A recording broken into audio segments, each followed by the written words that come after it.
प्रधानमंत्री ने वीर बाल दिवस समारोह में की शिरकत, बच्चों के मार्च पास्ट को किया रवाना। ऐसे आयोजन को बताया क्रांतिकारियों के योगदान को जन जन तक पहुंचाने का प्रकाश स्तंभ। पूर्वी सिंहभूम के मुसाबनी में नवनियुक्त प्रशिक्षु आरक्षियों का पासिंग आउट परेड आयोजित। मुख्यमंत्री ने मौजूदा चुनौतियों से निपटने के लिए पुलिस प्रशिक्षण कार्यक्रमों पर दिया बल। अवैध कोयला और शराब कारोबारियों के खिलाफ कई जिलों में पुलिस प्रशासन की ताबड़तोड़ कार्रवाई। चतरा में 4 पशु तस्कर गिरफ्तार, 2 दर्जन मवेशी जब्त। और मुख्यमंत्री आमंत्रण फुटबॉल का आगाज। भुवनेश्वर में खेलो इंडिया यूथ गेम्स में झारखंड की महिला टीम ने हॉकी पंजाब को 6-0 से दी शिकस्त। रांची में रेलवे महिला हॉकी संपन्न।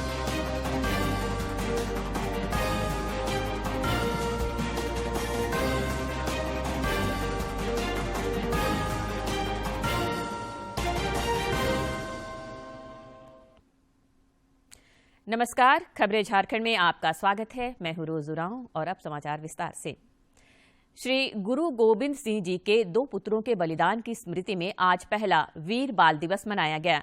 नई दिल्ली के मेजर ध्यानचंद स्टेडियम में आयोजित कार्यक्रम में प्रधानमंत्री नरेंद्र मोदी ने शिरकत की। इस मौके पर उन्होंने स्कूली बच्चों के मार्च पास्ट को रवाना किया। इस दौरान साहिबजादों के बलिदान को झांकी के माध्यम से प्रदर्शित किया गया। वीर बाल दिवस कार्यक्रम को संबोधित करते हुए प्रधानमंत्री ने कहा कि वीरांगनाओं और आदिवासी क्रांतिकारियों के योगदान को जन जन तक पहुंचाने के लिए सरकार काम कर रही है। उन्होंने कहा कि वीर बाल दिवस का आयोजन इसमें प्रभावी प्रकाश स्तंभ की भूमिका निभाएगा। प्रधानमंत्री ने कहा कि भारत की भावी पीढ़ी कैसी होगी, यह इस बात पर भी निर्भर करता है कि वो किससे प्रेरणा ले रही है। India gate, Vasant Vihar, Kalkaji, Hargovind enclave, Hemkund colony, Nanak पयाऊ, Punjabi बाग, तिलक नगर, लोनी रोड, करोल बाग, ढक्का धीरपुर, निहाल विहार और फतेहनगर के हमारे स्कूल और कॉलेजेस के टुकड़ियां इसमें शामिल है।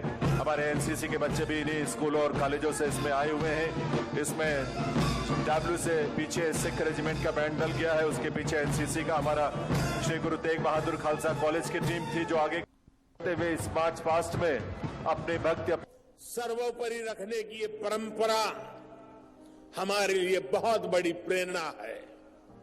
इस परंपरा को सशक्त करने की जिम्मेदारी आज हमारे कंधों पर है। साथियों, भारत की भावी पीढ़ी कैसी होगी, ये इस बात पर भी निर्भर करता है वो किससे प्रेरणा ले रही है। भारत की भावी पीढ़ी के लिए प्रेरणा का हर स्रोत इसी धरती पर है। कहा जाता है कि हमारे देश भारत का नाम जिस बालक भारत के नाम पर पड़ा वो सिंहों और दानवों तक संहार करके थकते नहीं थे। हम आज भी धर्म और भक्ति की बात करते हैं तो भक्तराज प्रहलाद को याद करते हैं।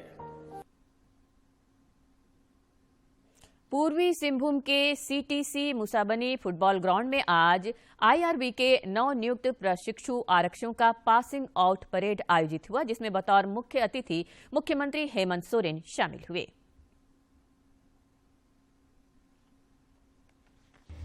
तकरीबन 1 साल के कठिन प्रशिक्षण के बाद पूर्वी सिंहभूम के सीटीसी मुसाबनी फुटबॉल ग्राउंड में पासिंग आउट परेड के माध्यम से 260 महिला समेत 764 नवनियुक्त प्रशिक्षु आरक्षियों को बाकायदा देश और राज्य की सेवा का मौका प्रदान कर दिया गया।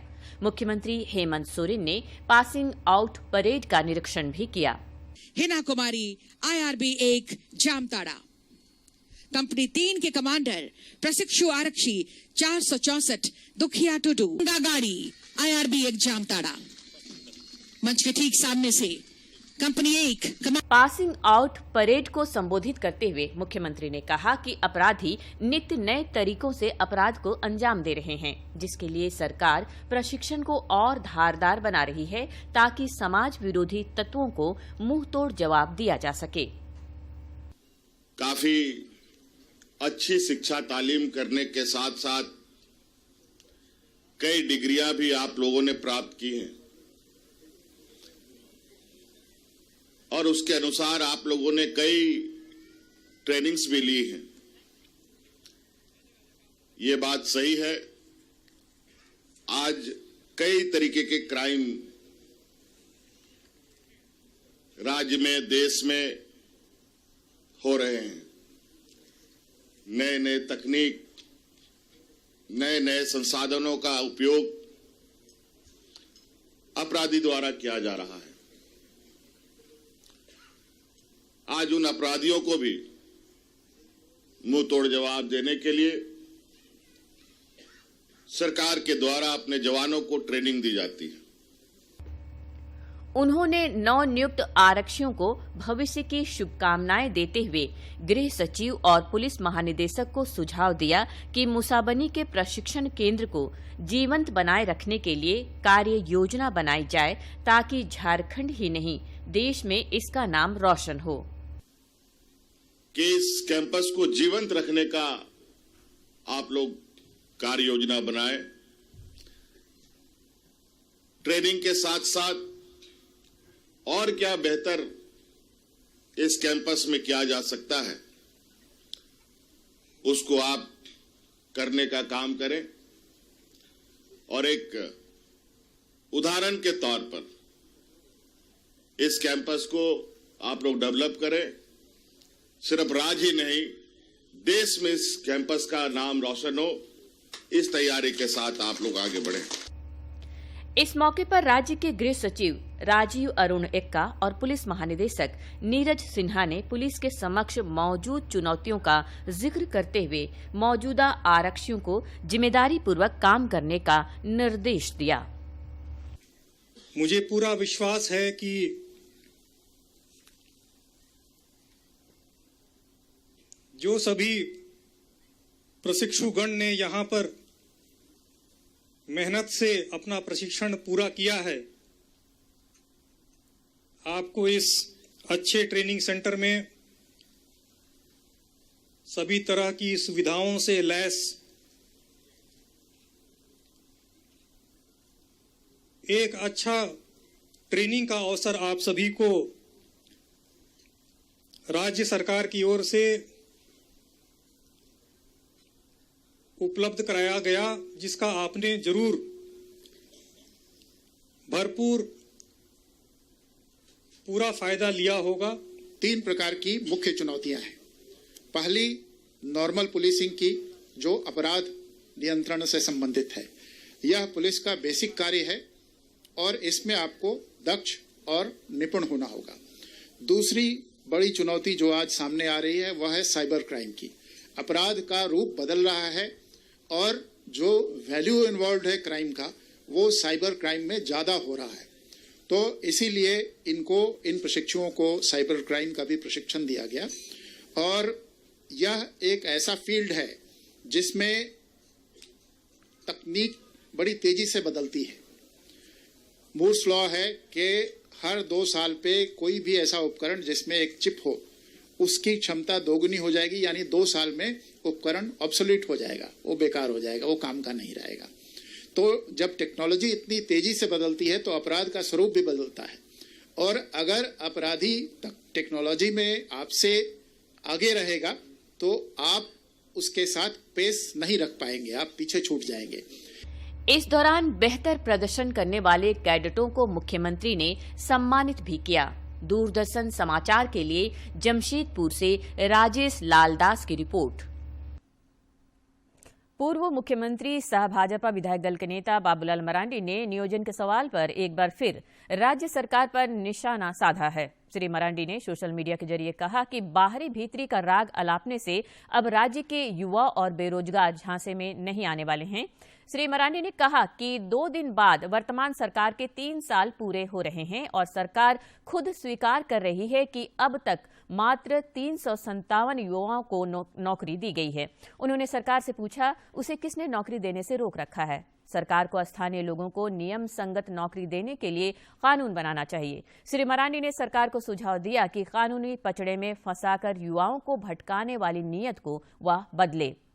इधर विधायक सरयू राय ने भी नियोजन के मुद्दे पर मौजूदा सरकार को घेरा है। श्री राय ने ट्वीट कर कहा कि यूपी बिहार का काल्पनिक दुश्मन खड़ा करने और उस पर हवा में जुबानी प्रहार करने से झारखंड का भला नहीं होगा। उन्होंने कहा कि झारखंड का भला तभी होगा जब संविधान सम्मत नियोजन नीति बने और युवाओं की बहाली हो। देश के 8 जिलों में कोरोना के बढ़ने की रफ्तार 5% से ज्यादा है। इस बीच केंद्र सरकार ने कई देशों में कोविड के बढ़ते संक्रमण के कारण कल देश भर में स्वास्थ्य सुविधाओं का मॉक ड्रिल करवाने का निर्णय लिया है।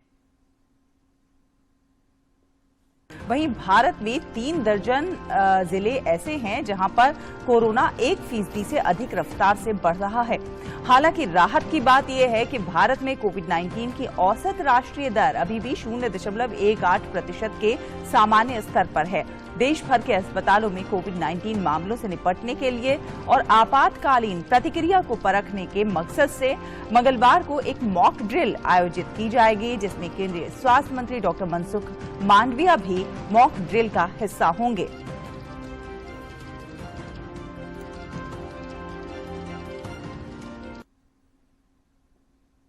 कोरोना के खिलाफ जारी जंग में टीकाकरण अभियान तेज गति से जारी है। केंद्रीय स्वास्थ्य मंत्रालय के अनुसार देश में अब तक 2 अरब 20 करोड़ से अधिक टीके लगाए जा चुके हैं।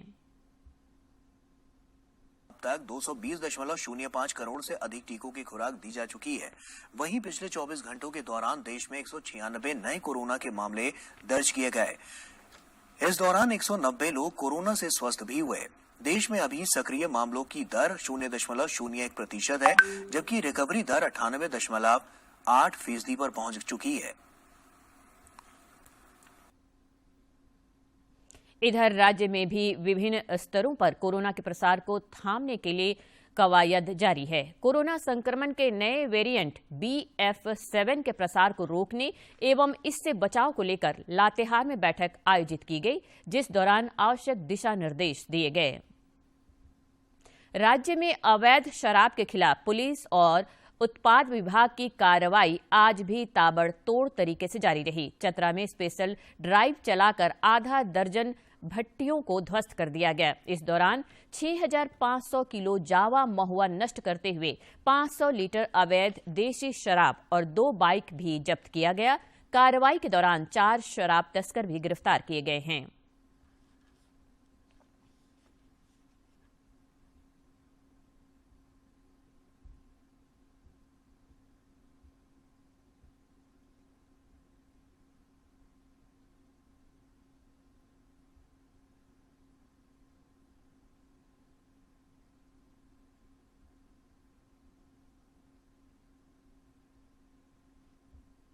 इस क्रम में कुल 9 थानों में आज अभियान चलाया गया है। 9 थानों से आज फलाफल की स्थिति यह रही, कुल 4 व्यक्तियों की गिरफ्तारी की गई है। लगभग 6,000 केजी अवैध जो आवा महुआ को भी नष्ट किया गया है। लगभग जो है 500 लीटर तैयार शराब को भी नष्ट किया गया है। 150 लीटर शराब को जब्त किया गया है। 2 मोटर बाइक को भी जब्त किया गया है। इस प्रकार से संबंधित धाराओं में FIR भी दर्ज कर लिया गया है और अग्रतर कार्रवाई की जा रही है। इधर गिरिडीह जिले का उत्पाद विभाग भी लगातार नकली शराब बनाने वालों के विरुद्ध अभियान चला रहा है। निमियाघाट थाना क्षेत्र के यादव होटल में छापा मारकर नकली अंग्रेजी शराब जब्त किया गया है। उत्पाद अधीक्षक सुधीर कुमार ने बताया कि जब्त शराब का बाजार मूल्य 5 लाख रुपए है।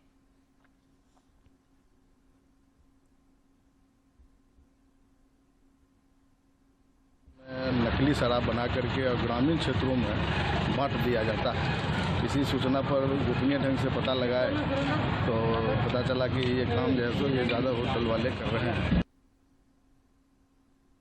इस बीच कोयले का अवैध तरीके से काला कारोबार करने वालों पर भी पुलिस और प्रशासन ने दबिश दी है। चतरा में इस गोरख धंधे का खुलासा SP राकेश रंजन द्वारा चलाए गए विशेष छापामारी अभियान के दौरान हुआ है। सदर थाना पुलिस द्वारा चलाए गए विशेष छापामारी अभियान के दौरान तस्करों द्वारा संचालित काले हीरे के अवैध कारोबार के मामले का खुलासा करते हुए पुलिस ने एक तस्कर को गिरफ्तार किया है। साथ ही स्पेशल टीम ने ईंट भट्टे में उपयोग के लिए अवैध रूप से क्रय किया गया एक ट्रक कोयला जब्त किया है। जगह अवैध कोयले का भंडारण किया गया था। सूचना को सत्यापन करते हुए थाना प्रभारी सदर के नेतृत्व में एक टीम बनाकर के वहां से जब्त किया गया है। उधर गिरिडीह जिले के डुमरी पुलिस ने एक बार फिर धनबाद और बोकारो जिला से हो रहे अवैध कोयला के व्यापार को उजागर किया है। पुलिस ने 3 दिनों में अवैध कोयला लदे 7 ट्रक को पकड़ा है। इस मामले में 6 लोगों की गिरफ्तारी भी हुई है।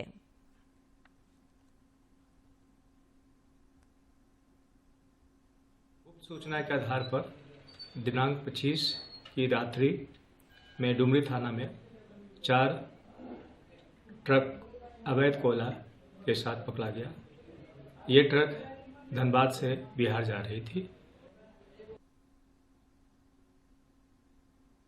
चतरा में सदर थाना पुलिस ने गुप्त सूचना के आधार पर पशु तस्करों के विरुद्ध बड़ी कार्रवाई की है। शहर के शहादत चौक और अंसार नगर मोहल्ले से गोकशी के लिए भेजे जा रहे 2 दर्जन से अधिक मवेशियों को तस्करों के चंगुल से मुक्त कराते हुए 4 तस्करों को गिरफ्तार किया गया है।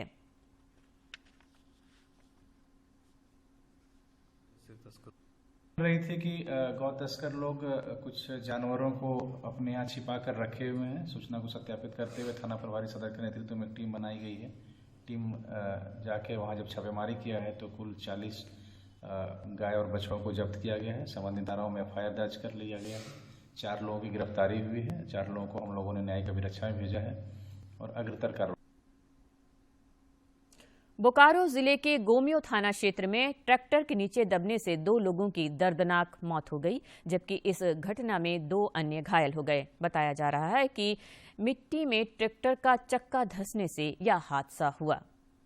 रांची स्थित बिरसा कृषि विश्वविद्यालय के कुलपति डॉक्टर ओंकार नाथ सिंह के निर्देश पर उद्यान वैज्ञानिक एवं परियोजना अन्वेषक डॉक्टर अरुण कुमार तिवारी ने वीर बुद्धू भगत के गांव सिलागाई का भ्रमण किया। रांची के चान्हो प्रखंड स्थित इस गांव में करीब 950 परिवार निवास करते हैं और करीब 52% आबादी उरांव जनजाति परिवार के हैं। डॉक्टर तिवारी ने गांव में जाकर गुरिल्ला युद्ध के कुशल योद्धा एवं कुल विद्रोह के नायक वीर बुद्धू भगत के परिजनों से भेंट कर नमन किया। साथ ही गांव में आधुनिक कृषि तकनीक के प्रसार हेतु कुलपति के भावना से अवगत कराया। केंद्र और राज्य सरकार श्रमिकों के कल्याण के लिए अनवरत काम कर रही है और संकट के समय कामगारों को साथ भी बखूबी निभाती है। सरकार के प्रयासों से ताजिकिस्तान में फंसे झारखंड के 44 मजदूरों की सकुशल वतन वापसी हुई। राज्य में पिछले 24 घंटे के दौरान सिमडेगा में न्यूनतम तापमान 11.4 डिग्री सेल्सियस रिकॉर्ड किया गया। राज्य के अन्य जिलों में भी न्यूनतम तापमान में वृद्धि देखी गई। इस बीच मौसम विज्ञान केंद्र रांची ने बताया कि अगले 5 दिनों तक तापमान में 3 से 4 डिग्री सेल्सियस तक की कमी हो सकती है। और अब एक नजर डालते हैं प्रमुख शहरों के आज के तापमान पर। राजधानी रांची का अधिकतम तापमान 26.8 और न्यूनतम 13.8 डिग्री सेल्सियस रिकॉर्ड किया गया। जमशेदपुर का अधिकतम तापमान 30.2 और न्यूनतम 15 तथा डाल्टनगंज का अधिकतम तापमान 26.7 और न्यूनतम तापमान 13.8 डिग्री सेल्सियस रिकॉर्ड किया गया। रांची विधायक CP सिंह ने आज वार्ड नंबर 19 के वार्ड कार्यालय नगरा टोली में सैकड़ों जरूरतमंद लोगों के बीच कंबल और गर्म कपड़ों का वितरण किया। इस मौके पर कई गणमान्य लोग उपस्थित थे।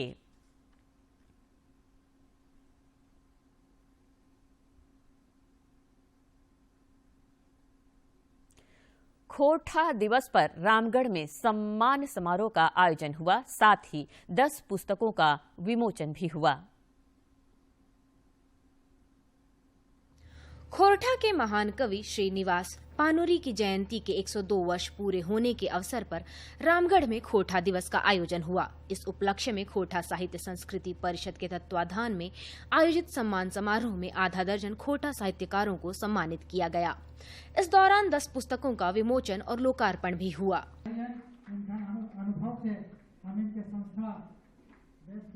इस आयोजन में पूरे प्रदेश के खोटा एवं नागपुरी भाषा को जानने वाले प्रसिद्ध साहित्यकारों ने हिस्सा लिया।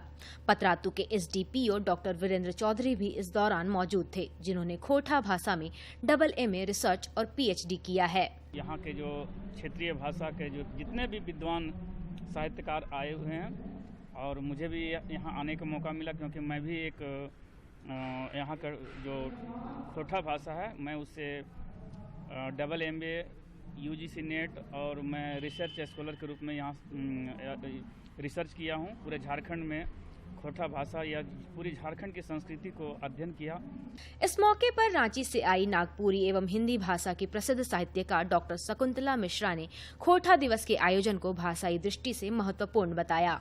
खोटा दिवस श्रीनिवास पानुरी जयंती के उपलक्ष्य में मनाया जाता है और एक बहुत बड़ी उपलब्धि है खोटा समाज के लिए भी और जनजातीय क्षेत्रीय भाषाएं जो झारखंड की हैं उनके लिए भी एक प्रेरणा का स्रोत है यह कि हर भाषा को दिवस के रूप में मनाया जाए। कला संस्कृति के संरक्षण के साथ ही सभी भाषाओं का संवर्धन संरक्षण भी जरूरी है, ताकि आने वाली पीढ़ियां अपनी पहचान को बरकरार रख सके। रामगढ़ से के तिवारी की रिपोर्ट।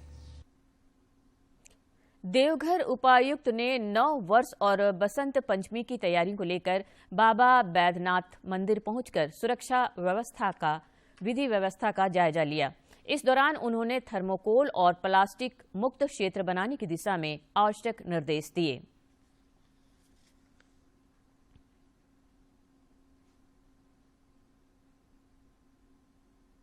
नौ वर्ष के आगमन में अब चंद दिन ही शेष रह गए हैं। ऐसे में 9 वर्ष के आगमन की खुशी में लोग अब धीरे धीरे पिकनिक स्पॉट में पहुंच रहे हैं।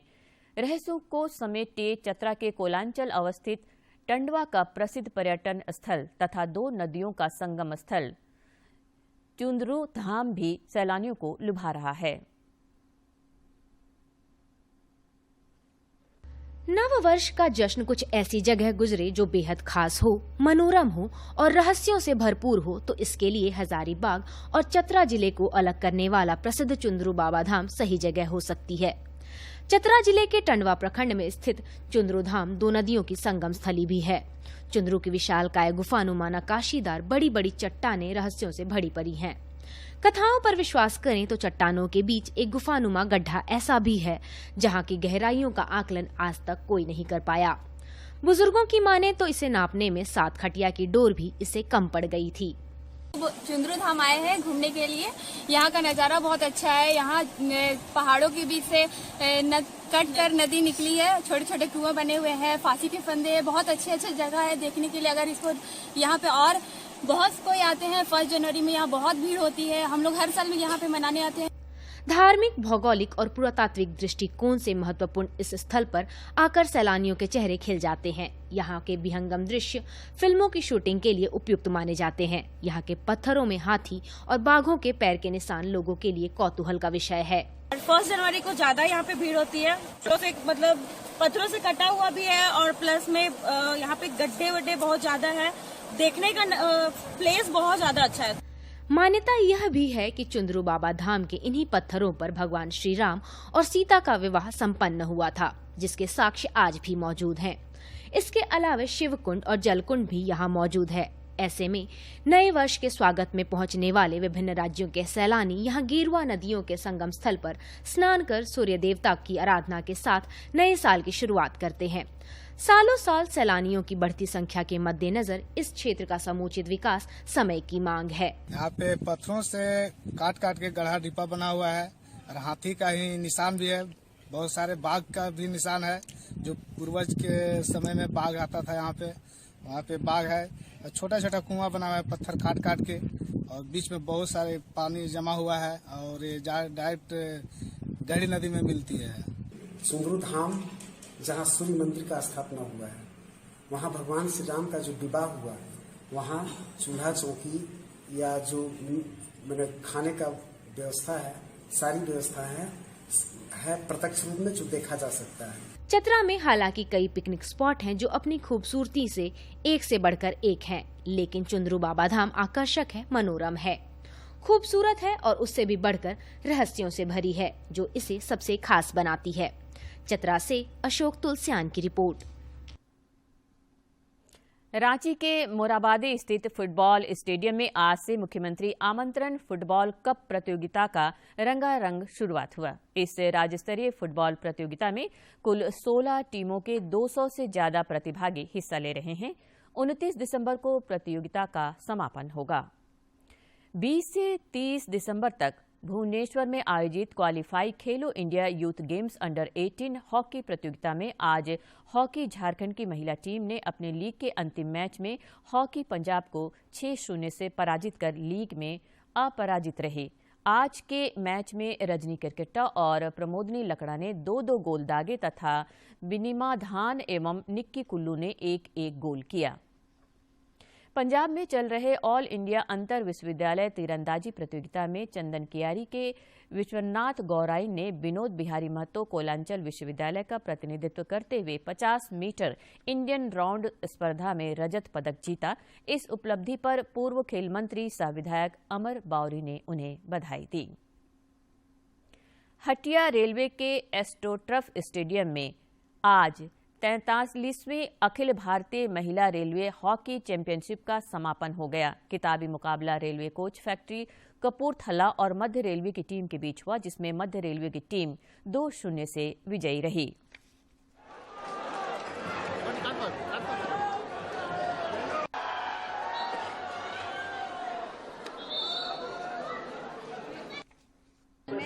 जीते और हमें बहुत खुशी हुआ और रांची में आके हमें बहुत अच्छा लगा। हम खिलाड़ी, उनके टीम मैनेजर, कोचेस और सभी को बहुत बहुत बधाई देता हूँ। दर्शकों को भी बधाई देता हूँ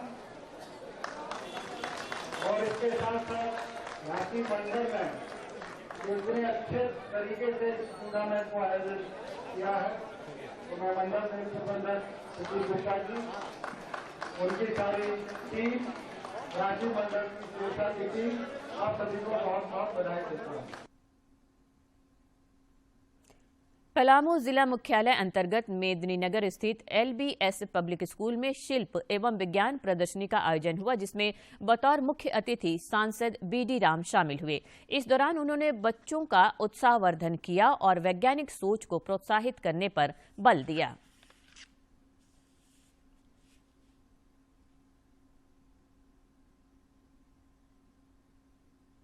और अब कुछ खबर राज्य के विभिन्न जिलों से।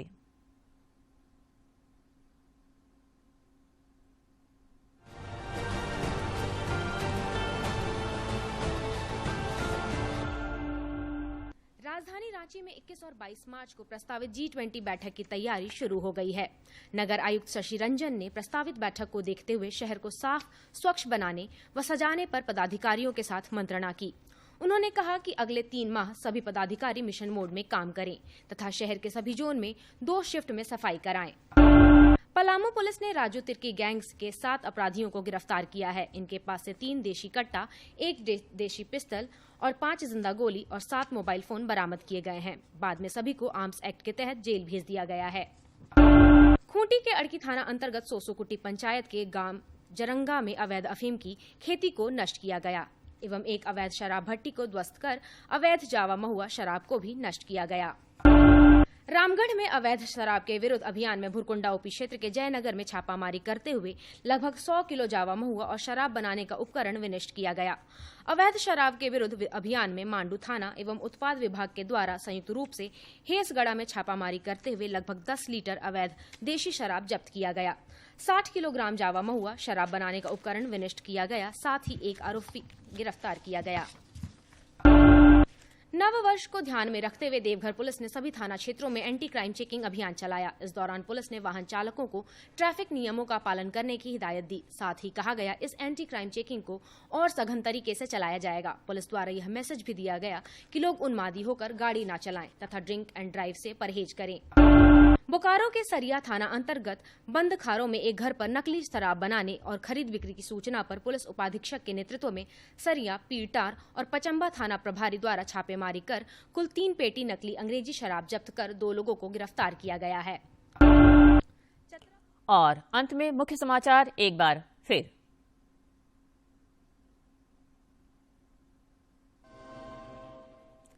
प्रधानमंत्री ने वीर बाल दिवस समारोह में की